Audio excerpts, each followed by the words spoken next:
രക്ഷാദൌത്യവുമായി ബന്ധപ്പെട്ട ഏറ്റവും പുതിയ വിവരങ്ങളിലേക്ക് പോകുന്നു. സന്തോഷ് ജോറിയാണ് വിവരങ്ങൾ നൽകാൻ. സന്തോഷ്, ഏറ്റവും പ്രധാനം ഈ ലോഹഭാഗങ്ങൾ കണ്ടെത്തിയിട്ടുണ്ട്. പക്ഷെ അവിടേക്ക് നേവിയുടെ വിദഗ്ധ സംഘത്തിന് എത്തിച്ചേരാൻ സാധിക്കുന്നില്ല. ഈ അടിയൊഴുക്കും പുഴയുടെ ഒരു സ്വഭാവവും കാരണമെന്നുള്ളതാണ്. ഇനിയിപ്പോൾ ഏറ്റവും പ്രധാനം ക്യാബിൻ ഏത് എന്ന് ഐഡന്റിഫൈ ചെയ്യുക, അവിടേക്കുള്ള രക്ഷാദൌത്യമാണ്.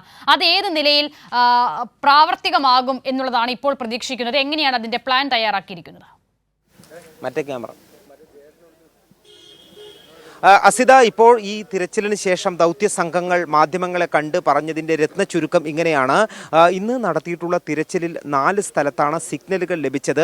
അതിൽ മറ്റ് പലതരത്തിലുള്ള നിഗമനങ്ങൾ കൂടി ചേർത്ത് ഈ ലോറിയുടെ ട്രക്കിൻ്റെ വീതിയും നീളവും എല്ലാം പരിഗണിച്ചുള്ള സിഗ്നൽ ലഭിച്ചത് 3ാമത്തെ സ്ഥലത്താണ്. അതേതാണ്ട് അർജുൻ്റെ ട്രക്കാണ് എന്ന് ഉറപ്പിക്കാൻ കഴിയുന്ന സ്ഥലമാണ്. അവിടെ കേന്ദ്രീകരിച്ച് മാത്രം തിരച്ചിൽ നടത്തണം എന്ന് നേവിയോട് നിർദ്ദേശിക്കും. അത്തരത്തിലുള്ള ഒരു നിർദ്ദേശം മുന്നോട്ട് വയ്ക്കും എന്നാണ് ഇന്ദ്രപാൽ പറഞ്ഞത്. അതായത് വളരെ കൃത്യമായി തന്നെ ട്രക്ക് എന്ന് ഉള്ള ഭാഗം കണ്ടെത്തിയിരിക്കുന്നു.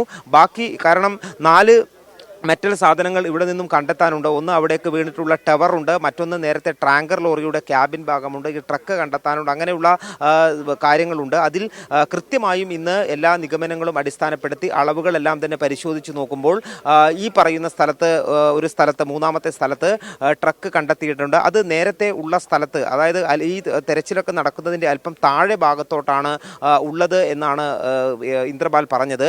അതൊരുപക്ഷെ അങ്ങനെ ഒഴുകിപ്പോകുമോ എന്നുള്ള സംശയം ആദ്യഘട്ടം ണ്ടായിരുന്നു. ഇത്രയും ഈ നദിയിലേക്ക് വീണ് കഴിഞ്ഞാൽ ഇത്ര ദൂരം ഈ ട്രക്ക് പോകുമോ എന്നുള്ള സംശയം ഉണ്ടായിരുന്നു. പക്ഷേ അത് ഒരു നിഗമനത്തിൽ എത്തിച്ചേർന്നത് ഈ നദിയിലേക്ക് ട്രക്ക് വീണ ഉടനെ ഇവിടെ കയറ്റിയുള്ള മരത്തിന്റെ കെട്ട് പൊട്ടിയിട്ടില്ല. മരത്തടികൾ അവിടെയൊക്കെ തന്നെ ഉണ്ട്. ആ മരത്തടികൾ ഉള്ള സമയത്താണ് ഇത് ഒഴുകി അല്പം മുന്നോട്ട് നീങ്ങിയത്.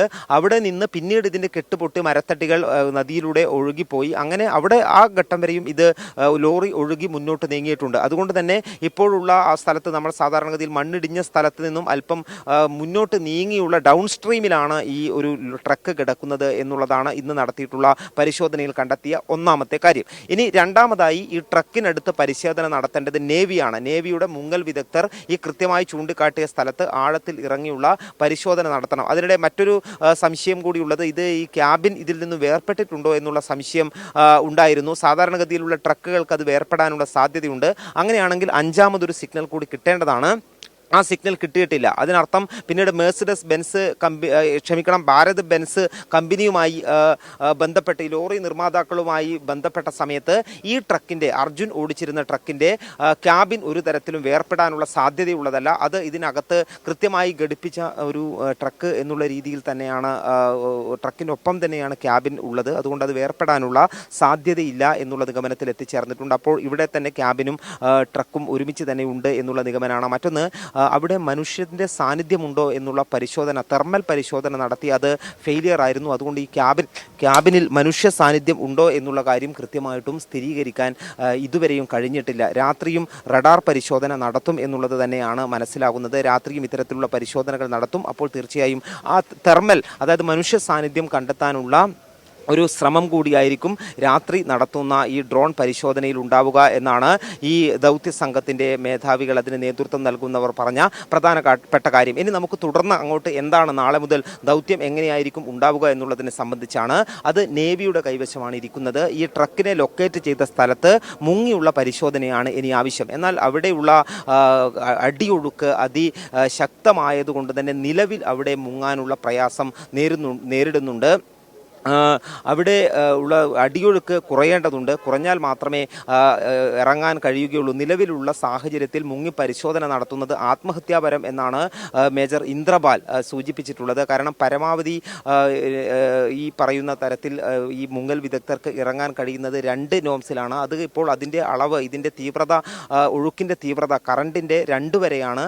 അത് പരമാവധി 3 വരെ പോകാം. എന്നാൽ നിലവിൽ 6ആണ് നിലവിൽ ഈ ഗംഗാവാലി നദിയിലെ അടിയൊഴുക്ക്. അതുകൊണ്ട് അത് കുറയാതെ അവിടെ ഇറങ്ങുക എന്നുള്ളത് ഏറെ പ്രയാസകരമാണ്. അതിൽ തീരുമാനമെടുക്കേണ്ടത് അദ്ദേഹം അത് അദ്ദേഹത്തിൻ്റെ അനുഭവത്തിൽ നിന്നാണ് ഇന്ദ്രപാൽ പറഞ്ഞത്. പക്ഷേ കൂടുതൽ കാര്യങ്ങളിൽ ഇതിൽ തീരുമാനമെടുക്കേണ്ടത് നേവി തന്നെയാണ് എന്നുള്ള കാര്യവും അദ്ദേഹം സൂചിപ്പിച്ചു. അതുകൊണ്ട് നാളെ ഒരു പക്ഷേ ഈ കറണ്ട്, അണ്ടർ വാട്ടർ കറണ്ട്, അതായത് അടിയൊഴുക്ക് അതിൻ്റെ തീവ്രത കുറയുകയാണെങ്കിൽ 3 ലെവലിലേക്ക് എത്തുകയാണെങ്കിൽ ഒരുപക്ഷെ മുങ്ങി പരിശോധന നടത്താനുള്ള സാധ്യതയുണ്ട് എന്നുള്ളതാണ് പറയുന്നത്. മറ്റൊരു സാധ്യത ഈ ക്യാബിനിൽ ഒരുപക്ഷെ ഈ അർജുൻ ഇല്ലാതിരിക്കാം എന്നുള്ള ഒരു സാധ്യത കൂടി നിഗമനമുണ്ട്. കാരണം ഈ ഒരു സമയത്ത് മണ്ണിടിച്ചിലുണ്ടാകുന്ന സമയത്ത് അവിടെ ഈ ലോറിയിൽ നിന്നും ക്യാബിനിൽ നിന്നും ഇറങ്ങി അവിടെയുള്ള ചായക്കടയിൽ ചായ കുടിക്കാനോ മറ്റോ പോയിട്ടുണ്ടെങ്കിൽ ലോറിയുടെ ക്യാബിനിൽ അർജുൻ ഇല്ലാതിരിക്കാനുള്ള സാധ്യതയുമുണ്ട്. അങ്ങനെയുള്ള സാധ്യതയും ഇപ്പോൾ തള്ളിക്കളയാനായിട്ടില്ല. കാരണം മനുഷ്യ സാന്നിധ്യം ഇവിടെ സ്ഥിരീകരിക്കാൻ കഴിയാത്തത് കൊണ്ടാണ് അത്തരത്തിലുള്ള ഒരു സാധ്യത കൂടി നിലനിൽക്കുന്നുണ്ട്. അതുകൊണ്ട് തന്നെ നമുക്ക് ഇന്ന് തന്നെ ഈ ലോറി കണ്ടെത്തും എന്നുള്ള വലിയ പ്രതീക്ഷയായിരുന്നു ഉണ്ടായിരുന്നത്.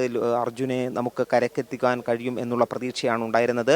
അത് പൂർണ്ണമായും ഫലം കണ്ടില്ല. ഒരുപക്ഷെ നാളെയും അത് വലിയ പ്രതീക്ഷ. ഈ രീതിയിലാണ് കാര്യങ്ങൾ. അടിയൊഴുക്ക് ശക്തമായി തുടരുകയാണെങ്കിൽ ഈ ഈ പറയുന്ന ഡ്രോണിൻ്റെ പരിശോധനയിൽ അവിടെ മനുഷ്യ സാന്നിധ്യം കണ്ടെത്തിയാൽ പോലും എങ്ങനെ ഈ അടിയൊഴുക്കിൽ അർജുനെ കരക്കെത്തിക്കാൻ കഴിയും എന്നുള്ളത് ആശങ്കാജനമായ സങ്കീർണമായ ഒരു ഓപ്പറേഷൻ എന്നുള്ളത് തന്നെയാണ് ഇതിന് നേതൃത്വം നൽകിയ, ഡ്രോൺ പരിശോധനയ്ക്ക് നേതൃത്വം നൽകിയ റിട്ടയർഡ് മേജർ ജനറലായിട്ടുള്ള ഇന്ദ്രപാൽ ചൂണ്ടിക്കാട്ടിയത്. അതോടൊപ്പം തന്നെ അതിനുശേഷം ഇതുമായി ബന്ധപ്പെട്ട കാര്യങ്ങൾ കാർവാർ MLA സതീഷ് കൃഷ്ണ സെയിൽ കൂടി വ്യക്തമാക്കുകയുണ്ടായി. പരമാവധി ശ്രമം ഈ 3 സേനകളും നടത്തുന്നുണ്ട്. ജില്ലാ ഭരണകൂടം എല്ലാം തന്നെ അതിനാവശ്യമായിട്ടുള്ള എല്ലാ സഹകരണവും ഉണ്ട്. എന്നാൽ ഈ നദിയിലെ ഒഴുക്കിനെ ആശ്രയിച്ചാണ് ഇനി അങ്ങോട്ടുള്ള കാര്യങ്ങൾ. നമുക്ക് നാളെ നദിയിൽ ഇറങ്ങാൻ കഴിയും, മുങ്ങി പരിശോധന നടത്താൻ കഴിയും എന്നുള്ള പ്രതീക്ഷ കൈവിടുന്നില്ല എന്നുള്ളതാണ് കാർവാർ MLA ചൂണ്ടിക്കാട്ടിയ കാര്യം. ഏതായാലും ഇന്നത്തെ ഒരു പരിശോധനയുടെ ഒരു രക്തചുരുക്കം എന്ന് പറയുന്നത് ഈ പരിശോധന വിജയകരം തന്നെയായിരുന്നു. ഡ്രോണിൻ്റെ പരിശോധന കാരണം വളരെ കൃത്യമായി ട്രക്ക് കിടക്കുന്ന സ്ഥലം ലൊക്കേറ്റ് ചെയ്യാൻ കഴിഞ്ഞു. നേരത്തെ മെറ്റൽ സിഗ്നൽ ലഭിച്ച മറ്റു പല സ്ഥലങ്ങളിലുമാണ് ഇത് എന്നുള്ളത് സംശയമുണ്ടായിരുന്നെങ്കിൽ ഇന്ന് കുറച്ചുകൂടി കൃത്യതയോടുകൂടി അത് ട്രക്ക് എവിടെ പരിശോധന നടത്തിയാൽ മതി. നേവിക്കിന് കുറച്ചുകൂടി കാര്യങ്ങൾ എളുപ്പമാണ്. കാരണം ആ മേഖല കേന്ദ്രീകരിച്ചു മാത്രം മുങ്ങിയുള്ള പരിശോധന നടത്താൽ മതി എന്നുള്ളതാണ് ഏറ്റവും പ്രധാനപ്പെട്ട കാര്യം. ഒരു കാര്യം എടുത്തു പറയേണ്ടതുണ്ട്. ഇത് റോഡിൽ നിന്നും 40 മീറ്റർ മാറിയാണ് പുഴയിലേക്ക് ഈ സിഗ്നൽ, ഈ പറയുന്ന ലോറിയുടെ ട്രക്കിൻ്റെ സാന്നിധ്യം കണ്ടെത്തിയിട്ടുണ്ട് എന്നുള്ളതാണ്. അത് 9 മീറ്റർ താഴ്ചയിലേക്കും ആണ് എന്നുള്ളതാണ് ഒരു ഏകദേശ ജിയോ മാപ്പിങ്ങിൽ ലഭിച്ചിട്ടുള്ള അതിൻ്റെ ഒരു ഡിസ്റ്റൻസ് സംബന്ധിച്ച് അദ്ദേഹം സൂചിപ്പിച്ചത്. അതുകൊണ്ട് തന്നെ അവിടെ ശക്തമായ അടിയൊഴുക്കുള്ള സ്ഥലം തന്നെയാണ്. ഏതാണ്ട് പുഴയുടെ തീരത്ത് നിന്നും ഏറെ ഉള്ളിലേക്ക് മാറി 40 മീറ്ററോട്ട് മാറിയുള്ള സ്ഥലം എന്ന് പറയുന്നത് അതിശക്തമായ അടിയൊഴുക്ക് ഉള്ള അണ്ടർ വാട്ടർ കറണ്ട് ഉള്ള സ്ഥലമാണ്. അതുകൊണ്ട് തന്നെ ഈ നേവിക്ക് എത്രത്തോളം ഈ ശക്തമായ അടിയൊഴുക്കിൽ അവിടെ പ്രവർത്തിക്കാൻ കഴിയും, മുങ്ങാൻ കഴിയും എന്നതുള്ള ആശങ്കയെല്ലാം തന്നെ നിലനിൽക്കുന്നുണ്ട്. പൂർണ്ണമായും നമുക്ക് രക്ഷാപ്രവർത്തനം വേഗത്തിൽ പൂർത്തിയാകും എന്നുള്ള നിഗമനത്തിലേക്ക് പോലും എത്താൻ കഴിയാത്ത വിധമാണ് ഈ മേഖലയിലുള്ള അതിശക്തമായ മഴ തുടരുന്നത്. മഴ തുടരുമ്പോൾ ഈ ഗംഗാവാലി നദിയിലെ ജലനിരപ്പും അതോടൊപ്പം തന്നെ അടിയൊഴുക്കും വർദ്ധിക്കുന്ന ഒരു പ്രത്യേക രീതിയാണ് ഉള്ളത്. അതുകൊണ്ട് തന്നെ മഴ ശക്തമായി തുടരുകയാണെങ്കിൽ അതീവ ദുഷ്കരമായിരിക്കും തുടർന്ന് അങ്ങോട്ടുള്ള ദൗത്യം എന്നുള്ളതാണ് മനസ്സിലാകുന്നത്.